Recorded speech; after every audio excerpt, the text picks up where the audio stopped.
Hey guys, it's your girl Kizzy Rock, and yes, Kizzy Rock is my birth given name. Happy Wednesday! Happy Wednesday, guys. I hope you are enjoying your morning thus far and getting prepared for Thanksgiving tomorrow. So, I wanted to jump on really quickly and talk to you guys about a conversation I was having last night. And so, I figured I just would chat with you guys and hopefully one of you tap in. All right, so here's the thing, guys. You are chosen, my chosen ones here. Again, chosen just means you answered the call, right? Not to make anyone else feel like they're not chosen. Chosen is like such a broad word, get in where you fit in. But at the end of the day, you're not normal, point blank, period. At least if you're here, you're not normal. So here's the thing, guys. As the chosen one, right? You are literally handpicked. So do you think that God will allow people to handle you all kind of way and they just go scot-free? No. So here's the thing. A lot of times, just because you don't hear about a person's warfare or things that they may be experiencing in a result of harming you or just touching any of God's children, right? Just screwing up with their lives. Just because you don't hear about things that could be going on the back end doesn't mean that it's not happening. First of all, that's bondage, and you need to free yourself from that, meaning you're waiting to hear. It's almost like, okay, you did this to me and God is going to get you. So I'm just going to sit here and be, uptight and angry until I hear that something has happened to you, and not anything tragic or anything like that. I hope no one is like, listen, don't even have that kind of energy. Just trust that God will handle people accordingly, right? So just because you're not hearing it, it doesn't mean it's not happening. For example, let me think of an example, something that's probably more common than not. Let's say that you are married or you are married and your spouse, man or woman, because women cheat too. Let's keep it real here, right? Man or woman, they left you. You came home from work one day and they just told you like, hey, we grew apart, or I just need space, or whatever the case may be. And you really think like they just really need space. And then you find out 2 days later that they're living with a side chick or a side dude. And in fact, they've been messing with this person for quite some time. So now you are livid. You are upset that they left you, and then you heard that now they have a child together and so on. So now you got some months and some years have passed, and now they're still with this person. You may be divorced now. They may have married the new person. And in your mind, you're thinking, there is no way this could be possible. I'm the good person. I'm the one who did everything by the books. I should have left you behind a long time ago. And I stayed. I stayed when you were sick. I stayed when you were broke. I stayed when you were this, and that. And this is the thanks I get. And now you're in the house thinking that they're over in their house, playing with dandelions, dandelions and sunflowers. And, you're thinking it's all perfect over there. And guess what? It may be. If it's that honeymoon stage and it's all new and all that, it may be right now. Right now. But do you think God is going to allow that to continue? Knowing that this person has crossed a child of God and is out of order? Do you think grace is going to cover that? You know what's going to happen? That side chick or dude is going to cheat on them. And that's going to literally break their heart more than what you could have, any damage you could have ever done by leaving them. Because they didn't appreciate you to begin with. So that damage is going to be way more potent than any damage you yourself could have done. It's not always easy waiting on God to retaliate for you. But again, you don't need to be sitting around watching the clock for that. Because sometimes that thing don't happen to years and years and years later. Even on people's deathbed, wailing in healthcare, wailing and suffering and can't even transition when they want to. So you don't need to be waiting on that because, just free yourself. This is why it's crucial. I push this not more than anything, but I push this a lot. Always do your part. Always do your part. Because when it's time to walk, there's nothing like a peace of mind when you do your part. But if you're sitting here playing this retaliation game, they do this, you do that, you're entangled. You're entangled too. So your mind really can't be free because now your mind is playing tricks on you like, oh, if I had done this or if I shouldn't have done this, maybe it would have worked out. Oh, I shouldn't have done this because now God is going to, convict me. Just do your part. No matter what they do, do your part until you get walking orders. Do your part. Don't worry about looking foolish. Don't worry about, people talking about, do your part. Do your part. Because when you walk, again, you will have the peace of mind. Have you ever met a person? It can be 30 years, 40 years later, and they're still having a conversation about somebody that they regret. I know it just hit me. I know someone very, very personal to me. Every time I have a conversation with this person, they're bringing up somebody who they have now been divorced from 85 years ago. Well, I still love this person and maybe we had done this and if you didn't appreciate it when you had it, learn from it and move on. But it's hard to move on when you have all of this reservations about when you did somebody wrong. So the question is, why are we, the chosen ones, holding on to that hurt, pain, and resentment when truly they themselves who did you wrong, that's their deal. So forgive them, free yourself, because the more you forgive them, the more they will suffer. The best revenge is success. And success don't mean money and all that stuff. The going on about your life, being truly happy, walking in purpose and calling, being truly happy, truly happy.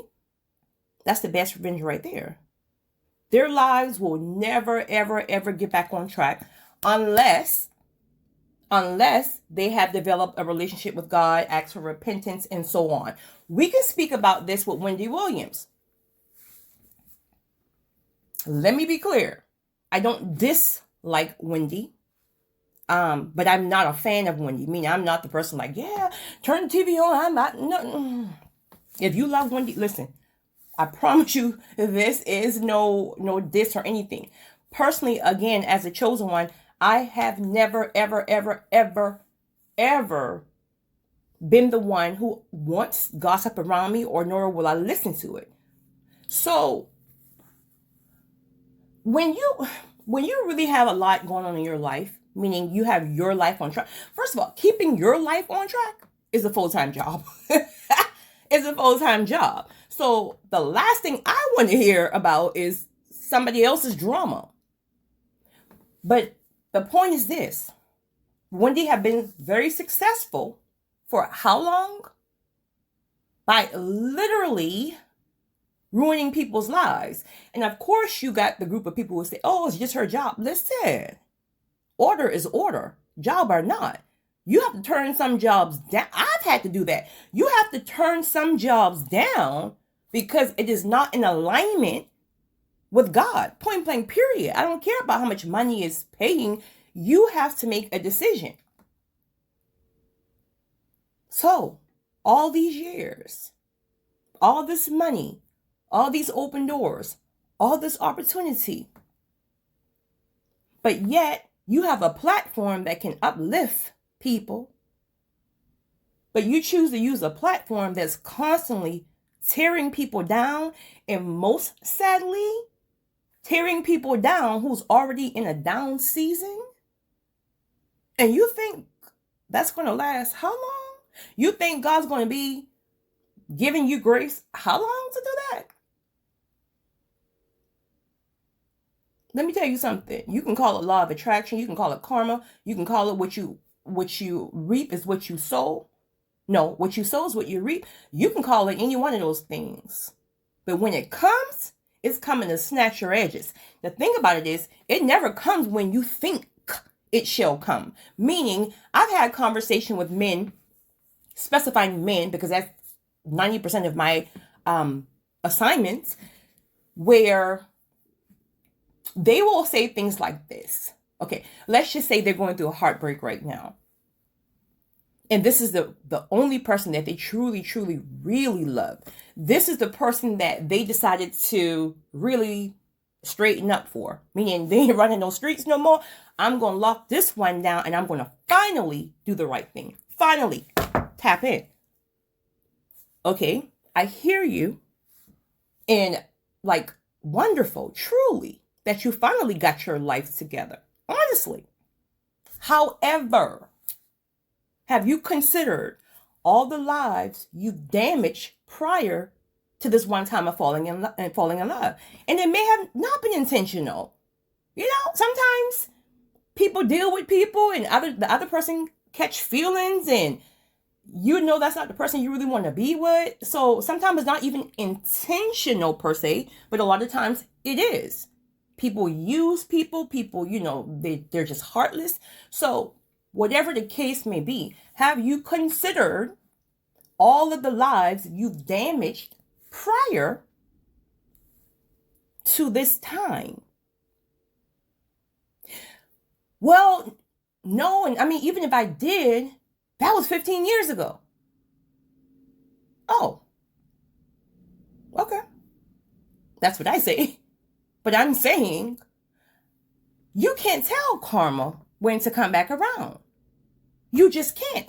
Sadly, and most scary almost, it comes back when you truly have forgotten about what you've done. It comes back when you finally are just in this place where you're ready to retire, not like literally, but, or even literally, you're ready to retire and you just think like, oh, life is going to be dandelions from now on. Honey, okay. Karma will wait until everything is almost perfect to come back for you. So don't think you can put a time frame on when karma comes back around, because it comes when you least expect it, when you're least prepared. And now you're crying and acting a fool and going through all these emotions of, oh, this person is so wrong because they did this to me. Have you considered it's your karma? Because this will help you to release that thing a lot faster and to help you to process it differently. Because there's no worse agony, well, there is, but than to be heartbroken and trying to figure out why it happened. It's almost like, well, I didn't even do anything. This is the first time I was faithful. So when you're seeing it like that, you're only seeing it as it's unfair. And then you have a hard time trying to release it because, again, you want the other person to be held accountable. You're waiting to hear about their karma. All that stuff is entrapment. See it as it's your karma. See it as you deserve it. See it as karma is not always a bad thing. Sometimes karma is just God's way of allowing you to feel a certain thing that you did, allowing you to feel it so you can never do it again. Allowing you to feel it so you can now go back and apologize to that person from 15 years ago and say, you know what? When you told me I broke your heart, when you told me that I rejected you or you were not good enough, I heard you, but I really didn't understand. But now I understand because I felt it. So when you can see karma as a learning tool, not to say it will be easy, but it will allow you to process that thing a little differently and then ultimately expel your spirit, free yourself, and go on to the next person if that's what God has for you. Back on Wendy. So I'm sure Wendy is probably sitting there thinking, he left me because she's younger. He left me because she's more fun. She left me because she's more beautiful. These are the things I'm just throwing out there that people like to say about the other person. He left me because X, Y, and Z.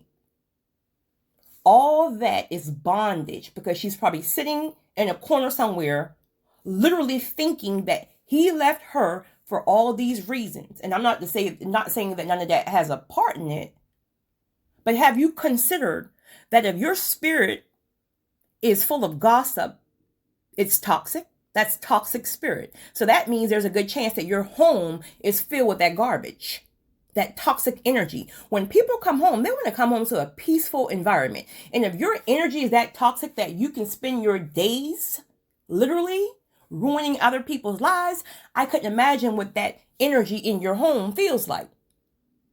So have you considered that maybe, and just maybe, no one wants to be around that toxic energy any longer? He could be just as toxic.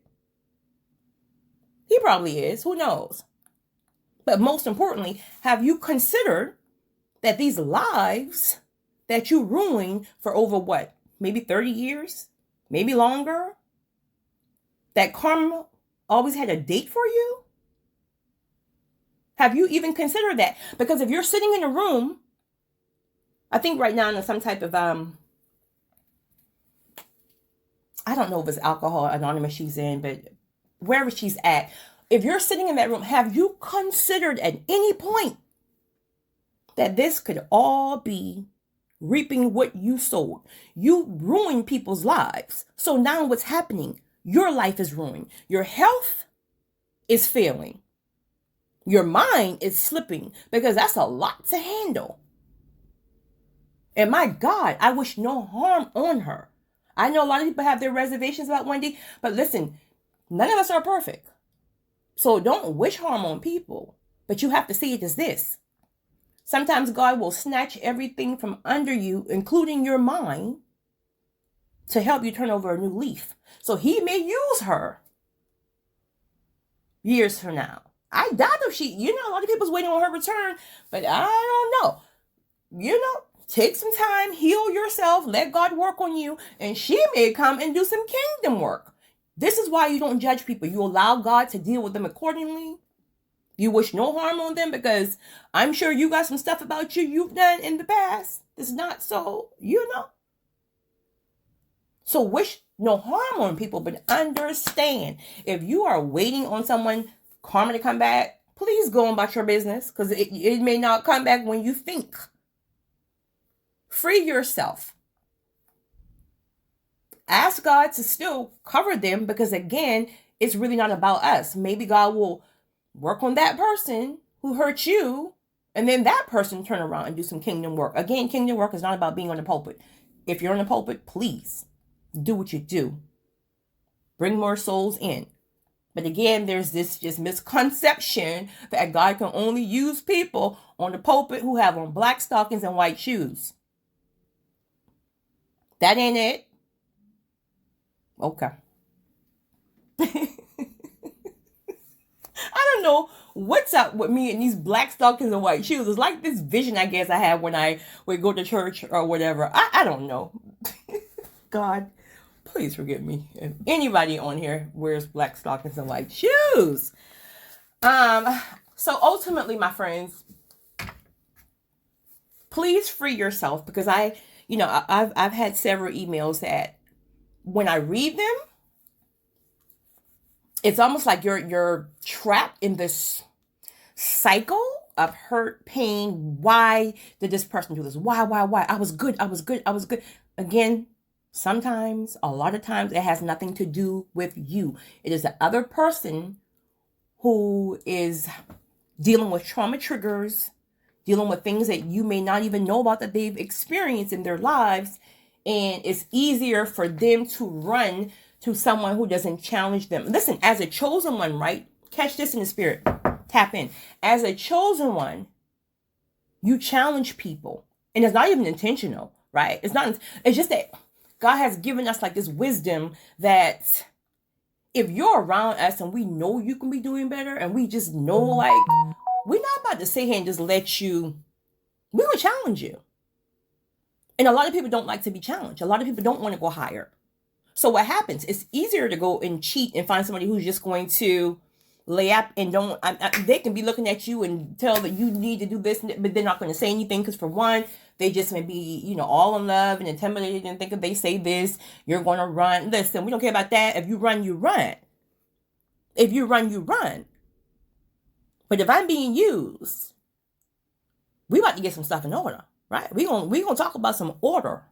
We're going to talk about some respect. We're going to talk about some leading properly. We're going to talk about some, But it's easier for people to run from that. So as you're sitting here thinking that this person looks better, this person's sex is better, it's because that person not even challenging them. Especially, and this is why some people, men and women, go to extremely young people. You're sitting here beating yourself up thinking, oh, I'm just too old and men only like younger. Again, flip the perspective. Super young people is not going to challenge anyone because they don't have enough life experience yet. So you're thinking you're old at 55 and 60. Honey, you still got milk around your mouth. You're just getting started at 60. You better take your Bengay, whatever you got going on, get dressed, fix your edges, put on your lashes, and you better head out that door. Do you know, first of all, do you know how many young guys like older women for whatever reason? I'm not saying that's what you want. I'm just trying to give you a whole new perspective because women have this misconception that men only likes younger women because they look better. And I'm not saying that doesn't happen, right? So I'm not saying that. But there's still this percentage, a great percentage of people, men I'm talking about right now. Guys, please don't email because I be up on my ladies' necks. I'm talking about you right now. Right? Feel this heat right now. There's a very large percentage of men who will choose much younger, because how can I hold you accountable if I don't even have any life experience? How can I hold you? Well, we can go on and on and on and on about why, but my point is stop beating yourself up thinking that you're old because men only want young women. Consider why some are most want young women. And even if they do, that's their thing. Get yourself together. Walk out that door with your head up. Get age out of your head. Age is just a number. You can pull them 18 to 80. Pick your choice. Period. You are bad. Point blank, period. We got to start seeing ourselves for truly who we are. We are truly, truly underestimating ourselves. First of all, we have power. Power in turn gives you confidence. Confidence, again, you can't put on. Confidence is internal. But you have to have a leadership mindset because society will tell you if you're not a size 2, I can't put a size 2 on one of my legs, right? Tap in, cornbread, lima beans, neck bones, point. Well, I don't eat that anymore, but I'll eat lima beans every week. I'm telling you, that's my favorite food, FYI. Lima beans, jasmine rice, and Texas Pete, a third of the salt. But turkey next now, no more pork. Anyway, society will tell you you're a size, you have to be a size 2. Society will tell you that you have to be 21 and 25. Child, I promise you, if someone knocked on my door right now and said, here's $1,000 and I want you to be 21 again. Sir, ma'am, take your money and go invest it, or better yet, donate it to a homeless shelter. Because I guarantee you, I never want to be 21 again. I promise you. You talking about insecure. Y'all better be embracing this age. Listen, wisdom is so sexy. For real, right? But anyway, how long have I been talking? Because I tell you guys, I have a huge mouth. And then God be telling me to shut up sometimes. And I have a hard time. And I'm like, God, why you give me a big mouth and you want me to shut up? Oh, 20. Okay, I thought it was already like an hour, 24 minutes. But I got to go. So I just want to say that to those of you again who are struggling in that area of feeling like I've been wrong, I've been hurt, and they're living scot-free. I see them in Walmart and they're holding hands. Honey, you don't know what's going on behind them closed doors. People will put a front on for you. We don't know what's going on. A beautiful home does not mean it's a happy home. They could be going through hell behind closed doors. And if they're not, stay planted, because you're going to hear, you will hear about how God deals with the people who messes with his chosen. You guys have a great one, and tap in. It's your girl, Kizzy Rock.